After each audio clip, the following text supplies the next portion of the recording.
O livro de Provérbios. A palavra provérbio normalmente se refere a um pequeno ditado que oferece algum tipo de sabedoria. E esse livro está cheio deles. Mas quase todos estão na seção central do livro, nos capítulos 10 a 29. E há muito mais acontecendo no livro de Provérbios, especialmente no começo, nos capítulos de 1 a 9, e na conclusão, nos capítulos 30 e 31. O livro foi desenhado com uma introdução no capítulo 1, versículos de 1 a 9. Antes de tudo, ele conecta Provérbios ao rei Salomão. Lembre-se da história de 1 Reis 3. Salomão pediu sabedoria a Deus para liderar Israel, e a partir disso ficou conhecido como o homem mais sábio do mundo antigo. E 1 Reis 4 nos diz que ele escreveu milhares de provérbios e poemas e coletou conhecimento sobre plantas, animais e etc. Então Salomão era tipo a fonte da literatura de sabedoria de Israel. Ele não apenas escreveu todo esse livro pessoalmente, como também é a pessoa onde a tradição de sabedoria de Israel começou. E a introdução nos diz que, lendo esse livro, você também adquire sabedoria. Agora, a maioria de nós entende sabedoria como conhecimento, mas a palavra hebraica kokmá significa muito mais do que apenas uma atividade mental. Ela se refere à ação também. Então pense em habilidade ou conhecimento aplicado. E é por isso que lá atrás, Êxodo 31 nos diz que os artistas e artesãos de Israel tinham kokmá. Portanto, o propósito desse livro é ajudá-lo a desenvolver um conjunto de habilidades práticas para viver bem no mundo de Deus. E isso está conectado a uma outra ideia-chave da introdução, o temor do Senhor. Temor aqui não tem nada a ver com terror. Tem a ver com um senso saudável de reverência e respeito por Deus e tem a ver com o meu lugar no universo. É uma mentalidade que reconhece que eu não sou Deus e que eu não tenho que estabelecer minhas próprias definições de bem e mal, de certo e errado.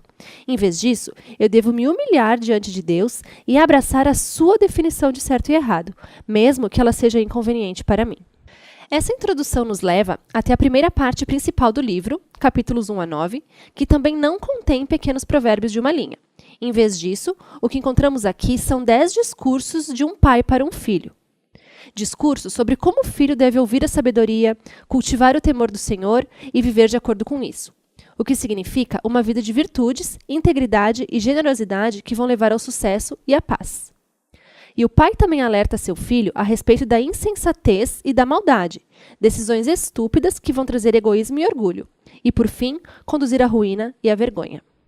Então o filho deve buscar a sabedoria e o temor do Senhor, seu maior tesouro na vida. E essa mentalidade forma a lógica moral de todo o livro. Os discursos do pai também indicam o que é a literatura de sabedoria e como ela é diferente das outras partes da Bíblia. Esses livros exploram como viver bem no mundo de Deus. Mas sabedoria não é a mesma coisa que lei, tipo a que Moisés deu a Israel no Monte Sinai. E também não é a mesma coisa que profecia, a palavra de Deus para o povo. Em vez disso, literatura de sabedoria é o conhecimento do povo de Deus que foi acumulado através das gerações. E fala sobre como viver de uma forma que honra a Deus e as pessoas. Portanto, no livro de Provérbios, essas palavras humanas de sabedoria foram compiladas como a palavra e a sabedoria de Deus para o seu povo. O que nos leva a outra coisa que podemos encontrar nos capítulos 1 a 9, onde vemos 4 poemas. Aqui, a sabedoria foi poeticamente personificada em uma mulher que chama a humanidade para prestar atenção nela e a buscar. A sabedoria diz que ela foi criada antes do universo. Então, onde quer que você veja pessoas tomando decisões sábias, elas estão sujeitando-se a ela. Quando você vê alguém sendo generoso, tendo integridade sexual ou promovendo a justiça, eles estão baseando-se na sabedoria. Esses poemas da Senhora Sabedoria são formas criativas e poéticas de explorar uma ideia, de que nós vivemos no universo moral de Deus e que bondade e justiça são realidades que nós ignoramos pela nossa conta em risco. Então, temer ao Senhor e viver com sabedoria é viver ao lado da semente do universo.